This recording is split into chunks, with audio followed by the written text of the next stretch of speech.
Hello friends, आज की इस वीडियो में आप देखेंगे कोशिका की खोज, कोशिका की परिभाषा और कोशिका सिद्धांत। इसी के साथ हम आखिरी में आपको बताएंगे कोशिका से जुड़े हुए कुछ ऐसे प्रश्न जो कि हर कॉम्पिटिटिव एग्जाम्स में पूछे जाते हैं। इसीलिए इस वीडियो को लास्ट तक जरूर देखना। इंग्लिश में कोशिका को हम सेल कहते हैं। कोशिका की खोज सर्वप्रथम रॉबर्ट हुक ने 1665 में की थी। उन्होंने मृत कोशिका को खोजा था। इसके बाद 1673 में एंटोनी ल्यूवेनहॉक ने जीवित कोशिका की खोज की। इन दोनों वैज्ञानिकों ने खुद के द्वारा बनाए गए सूक्ष्मदर्शी में कोशिका को देखा था। चलिए अब जान लेते हैं कोशिका की परिभाषा।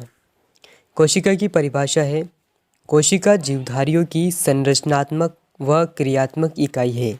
सभी जीव, चाहे वे पौधे हो या जंतु, कोशिका से मिलकर ही बने होते हैं। अब आप सोच रहे होंगे कि आखिर कोशिका से शरीर का निर्माण कैसे होता है। होता यह है कि कोशिका से ऊतक का निर्माण होता है और ऊतक से अंग और अंग से अंगतंत्र का निर्माण होता है और इन सब के बाद में अंगतंत्र से शरीर का निर्माण होता है। कोशिका से संबंधित विज्ञान की शाखा को कोशिका विज्ञान या साइटोलॉजी कहते हैं। चलिए अब जानते हैं कोशिका सिद्धांत के बारे में। कोशिका सिद्धांत 1838 से 1839 के मध्य दिया गया और इसको देने वाले वैज्ञानिक थे पादप वैज्ञानिक मैथियास स्लाइडेन व जंतु वैज्ञानिक थियोडोर स्वान। इन दोनों वैज्ञानिकों ने कोशिका सिद्धांत प्रस्तुत किया। इस सिद्धांत के अनुसार सभी जीव एक या अनेक कोशिकाओं के बने होते हैं। बहुकोशिकीय जीव में सभी कोशिकाएं मूल रूप से समान होती है। चलिए अब जान लेते हैं कुछ ऐसे प्रश्नों को जो कि हर कॉम्पिटिटिव एग्जाम में पूछे जाते हैं। सबसे पहला प्रश्न है कि सबसे छोटी कोशिका किसकी होती है।